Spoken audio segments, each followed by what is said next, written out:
Hello and welcome back to Green Hill Garage. Today's video, we're going to be taking the old 460 out of this 1993 F250. We got this in a deal. We traded it for a paint job that we did on a trailer.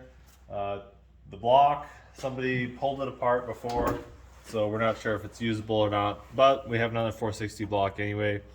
In order to pull this, it's got a ZF5 manual transmission. So that's kind of why I really like this truck. Originally, I thought I was going to use the transmission for another project, but I think we're going to leave the ZF5 in here. We're going to put another 460 in. Originally, we wanted to swap it, but we don't really have enough money to do a 7.3 powerstroke swap like I wanted to do. Plus, as you know, diesel prices are going through the roof now, so 7.3s are getting less and less marketable out here. Now, that doesn't mean they're not marketable everywhere else, but it would be a whole ordeal. Also, the 7.3 would not bolt to my ZF5, and I would have to find another ZF5, which is going to be more hassle than I figured it was worth. So we're just going to swap in another 460 and see what we can do to make the 460 as good as we can get it. We're going to put an EFI guys kit on it for throttle body. We're going to put in new injectors. We're also doing a set of headers on it and a new exhaust system. We're going to see if we can wake up the old 460. So to begin with, we're going to start by pulling the distributor that's still in here, this AC compressor, the power steering pump, fuel rail, anything that would hinder us getting this thing out. We may even pull the radiator, but I'm not sure if we'll have to. We probably can get away without pulling this radiator. But we're going to get ready, guys. We'll pull what I just said, and then we'll get ready to start pulling those bell housing bolts.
Okay guys, so we got pretty much everything cleared off here.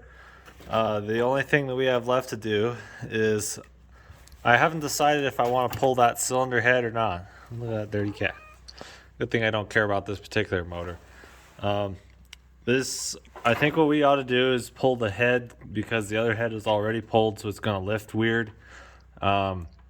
We could try lifting with the head on, but on these, the lift points aren't all that great. We can try looping maybe under that manifold, one of those holes, or maybe on the back there. Trying to figure out a lift point's a little tricky. Also, I'm not sure how big that clutch plate is. Not clutch plate, what is that called? Pressure plate. That pressure plate, I'm not sure how fat it is, because if it's too fat, then we're going to run into our radiator here. So, not sure if we should pull our radiator or not. But I'm thinking I'm going to, because that would give us a full, what is that, like 2 inches? Maybe 2.5 inches. It gives us a full 2.5 inches on this front. I'm thinking I'm going to leave the water pump on. I could pull it off, but I'm thinking I'm going to leave that on because I'll actually use that as a lift point probably, unless I can find a better one. Next thing is, I believe that's an oil cooler down there. So we got to get that pulled. This head's already pulled, so that exhaust is gone. But we got to pull this, either the exhaust manifold off or just disconnect it from the exhaust there. Then we're going to start on bell housing bolts. So I'll get started trying to figure out what I'm going to do. I'll pull this radiator first, and then we'll see if we want to pull the head. So guys, what I decided to do, I got the radiator pulled. As you can see, that gave us a lot more room. I went ahead and there was only 3 of those studs actually holding that exhaust manifold on. So I pulled those 3. They were a pain in the butt to get out, but I didn't break them, so really happy with that. We're going to pull this head. So to do that, you're going to pull every one of these bolts that holds down these rocker arms. And we'll be able to pull rocker arms and push arms out, and then we can start cracking loose these head bolts. And on these head bolts, you're going to want to start from the center out and just break them all a quarter turn at a time until they all get loose. And after that, you can just knock them loose. This motor we may or may not use at some point in the future, but in case we ever do use it, it's always a good idea to untorque it evenly so you don't warp the head. Just a good habit to get into even on junkyard motors, because that way you won't do that on something expensive. So I'll get that. Exhaust manifold is actually going to stay there for now because it's going to be a pain in the butt to get out. It's attached to the exhaust pipe, but it's loose of the heads for now. So we may be able to pull the motor while leaving that in there and then pull that out later. So we're to focus on those rocker arms and then break loose those studs, or sorry, not studs, bolts, head bolts, and then we'll get ready to lift off the head. So now guys, I got the rocker arms off. I also got all the head bolts out. So rocker arms, push rods, everything's out. So we're going to try to break loose this head. I'll see if I can get you guys set up on the camera, and then this sucker is heavy as all get out, so my plan is just actually to lift it up and then just kind of set it down here, and then I'll probably get the cherry picker because I think it's too heavy for me to lift. So we'll see how heavy it is exactly in this position. I'm actually got a lot of room, so I'm standing right here through the frame, and I got my knee on this other motor mount, but I don't think I can lift it out of the engine here. So like I said, I'll lift it up and get it over. So I'll get you guys set up, and we'll go from there.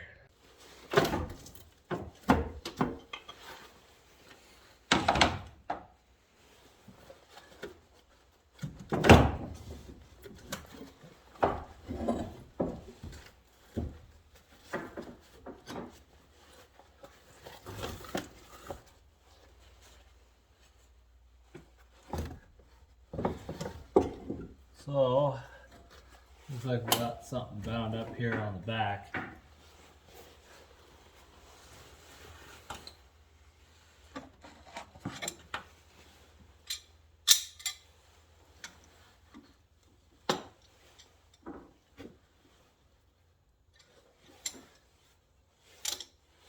I'll pull that bolt off, guys, and then we'll lift this head completely out of the way. Alright guys, now we've got that little bolt off. Those are those vacuum lines that come off the catalytic converter. This head's not horrible for being a cast iron head. Alright guys, here's what's in our motor. Looks like a lot of grease, a lot of rust, but no obvious sign of failure. This motor's been sitting for a while, so I would expect it to just have dirt in it. But I still have yet to determine why this motor was torn apart, and so far I don't see anything up here that would be a reason for them to have torn it apart. As far as I know, this truck was last registered on the road in 2014, so it's been a little while. But I'm not seeing anything yet that would be concrete evidence of why this thing was pulled off and torn apart. So we'll keep digging, guys. We're getting ready to pull this motor now. Go ahead and we'll start pulling our bell housing bolts. It's got this bracket here that holds our 2 fuel lines. We got those disconnected earlier. So we'll start loosening those, and then this header here, or this exhaust manifold, is tied onto the set of pipes down there, but there's, I believe, 2 bolts that hold this on. They're going to be the biggest pain in the butt to get to. So we may or may not just leave that there. Then we just got our 2 motor mount bolts on each side. My knee's in the other way. But we'll go ahead and knock those off, and then we'll get ready to pull this motor. Okay guys, so what I did, I went ahead and I've unbolted. There's 2 nuts that hold on to the motor mount on this side, and then 2 on this side. I pulled those 2. Then I pulled the starter. It had 2 half-inch bolts holding it, and then the 5/8 bolts holding the bell housing. There's 1, 2, 3, 4, 5, 6. I believe there's 6. And then on the very bottom, there's a clutch shroud that's got, I believe they're 3/8 or 5/16. I don't remember which. But those are the bolts holding that in back there. I was able to actually take the exhaust and just pull it and slide it all down, since I'd already cut it a ways back there. So it was already cut and ready to slide back. So I went ahead and pulled it. And there it is back there. You can see it's all torn up. So we got that out. We're going to need to save that sensor though. That sensor is the upstream oxygen sensor. So we want to put that in so the computer will know what the heck it's doing. So now guys, I just went ahead and threw a head bolt in there, a head bolt in here. I got the biggest chain I have that's short. I didn't want a whole bunch of excess chain. So we've got that in there. We're going to get ready. What we're going to want to do is jack up that bell housing a little bit. We'll get our 20-ton bottle to support it under there. Bring that up just a bit, and then we got to come up, I think, 1.5 inches on this motor before we'll clear and be able to come forward. And then once we come forward, we got to clear our pressure plate on our clutch. Has to clear our bell housing in there. And then hopefully we can clear our hood. We may have to pull our hood here. So I think I'll get to work on this hood. I believe it's just held. Some of these hoods have a service position, but this one does not appear to have one. So I'm just going to go ahead and unbolt these clamps here, and I'll get my brother Trey and we'll unbolt this, and then we'll just lift this hood off because I think we're going to hit it. Maybe not. I don't know. We'll take a quick look and then decide if we want to pull the hood. But I'll get the jack in there and we'll get ready to lift out the motor.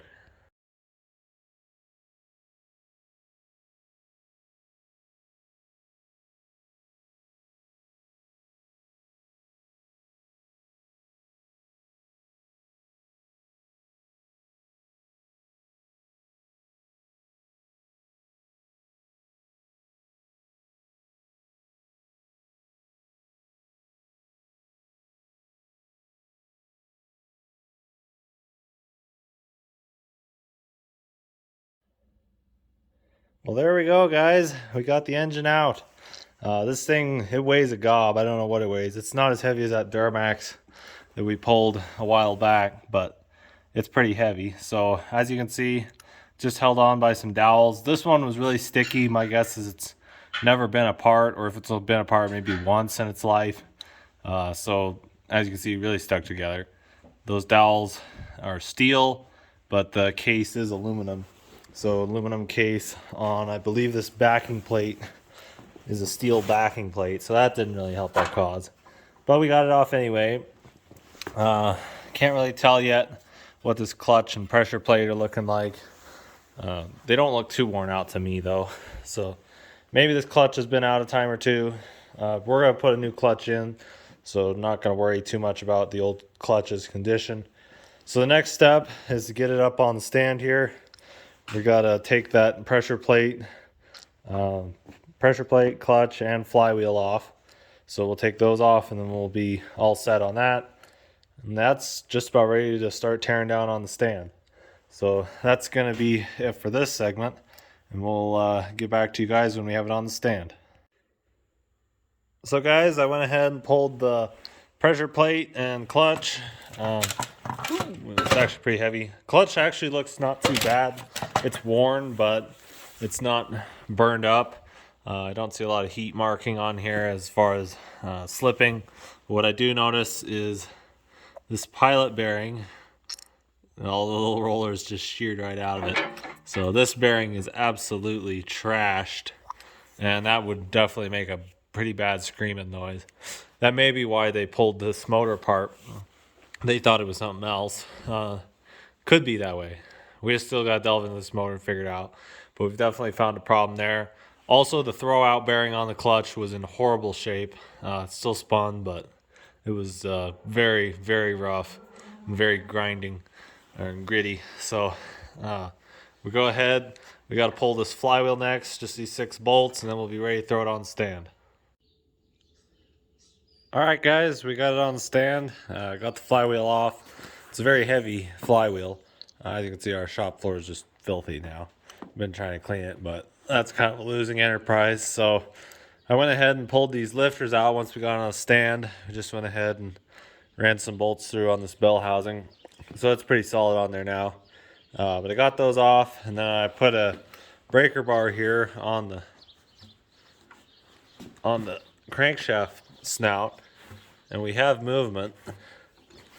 Not a lot of movement, but we're getting some movement, so that's good to see. This side was rusted pretty badly, so we're just gonna keep working it around, see if we can't get this all broken loose. I don't feel anything way off, but pulling those lifters out was a good idea because there's just so much filth. We'll never reuse this cam, but I actually kind of like to clean up these lifters. I believe they can be rebuilt. The faces on them are really good. And the issue a lot of people have been having with these flat tappet cams on break-in, they're just eating themselves, and it's because the new lifters, even from good companies like Crower, the lifter faces they're not supposed to be flat. They're supposed to have a bit of a crown to them. And apparently they're not getting machined properly. Not only do they not have a crown, but they're flat and then they're warped. So that's why those cams are getting eaten alive these days. Just something I saw. I can't remember which YouTube, but I'll post it in the description on the YouTube channel that did a video on that. Something machining, but I can't remember the name. Anyway, so I'm going to keep soaking these pistons here, and we'll see if we can get this motor to turn over. So now, guys, I got it broken loose. We went ahead and I just kept cranking on it gently. Throw some WD-40 and a little bit of transmission fluid at it. But it spins over now. It's a little sticky. And that's largely because of the rust still in the cylinders. But it spins, and I'm not feeling anything like a rod that's completely toasted. So that's good news. We're going to go ahead and begin teardown. We're going to pull this water pump, the balancer, this oil cooler, everything off the front end, and then we'll get ready to flip it over. We're going to pull the camshaft and then start pulling these pistons. So I'll get the front end off, and then we'll get started on pulling the pan.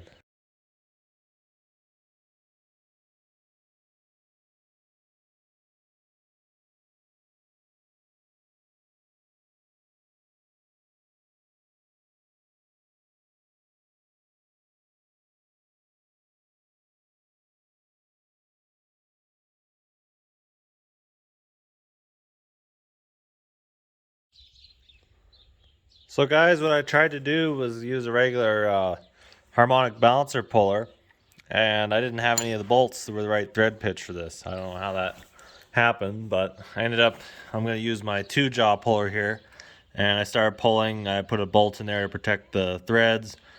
That head there just sits there basically so that my shaft here doesn't get inside and gum up those threads. But you can hook in off of these little tabs in here. Don't want to pull from the outside because all it's holding it on is this rubber ring, and that will just tear right off. So I'm just going to pull from the inside and pull this balancer pulley off. Alrighty guys, we got the front balancer off, and we also got the little counterweight. And when you have one of these, you want to keep them because they're really hard to come by now. So definitely keep that if you have it. This is an externally balanced. I don't remember which year. Sometime in the 70s is when they went from internally balanced to externally balanced. This block, from what I can tell, it's the original block that came in the truck. I can't remember where I saw the cast. Oh, here's the casting number. I believe that's a D9TEAB, which means it should be a 79 and later. Basically, that casting number, the 9 stands for 79 and later. And then the AB is a casting revision. They had one casting revision would be A, the second casting revision would be B. And I think there may be another casting revision further on past the AB blocks, but as far as I know, this is basically the block used clear till 97. So this one, other than a 1970s block, I believe the cylinder bores actually extend further down into the block. From what I've heard, these are really good for strokers. If anyone knows any different, though, please feel free to comment. I'm going to be using, I've got another motor that I'm going to probably turn into a stroker. So if anyone has any advice on that, that would be appreciated. So we're ready, guys. We got to pull this front cover off, get ready to pull the cam, but we can actually leave that alone and just flip this motor over and then pull that oil pan. So that's what we're going to do. We'll flip it over, pull the oil pan, see what we see down there on the bottom.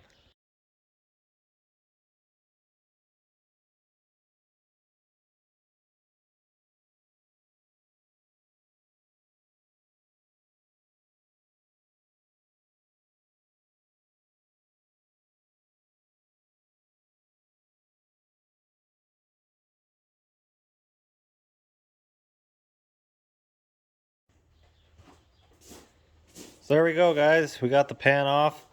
Um, as you can see, it's pretty grimy in here. But I still don't see any obvious signs of failure. We'll pull off this oil pump here. Just held on by these two bolts down here, and then I think, oh, I guess it's not held on anywhere else. Okay, so just these two. I thought maybe it was connected to this main cap somehow, but it doesn't look like it. So we'll pull off that, and it'll come off with the pickup, and then we'll get ready to start pulling pistons.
And there we go, guys. We got the pistons out.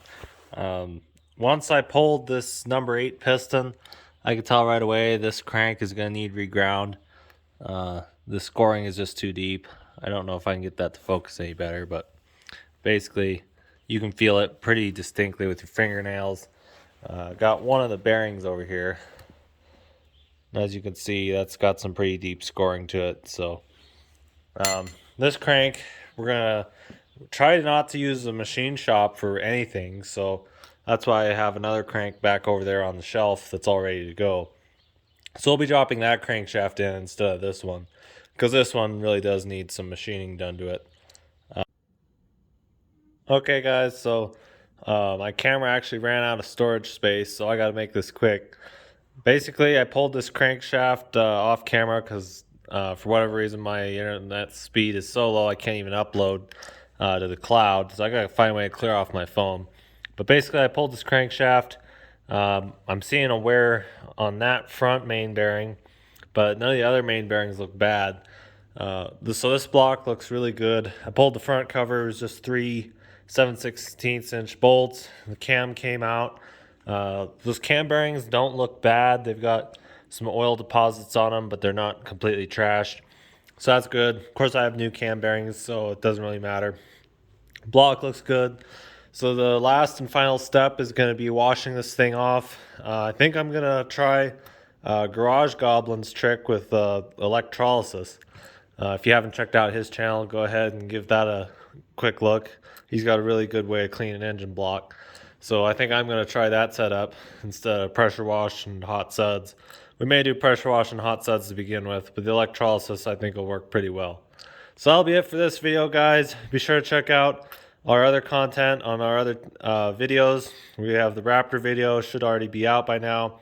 We've got more videos with the trencher coming up, and then we will be doing the assembly of this motor here shortly. So thank you all for watching. Remember to subscribe if you haven't, and you all have a great day.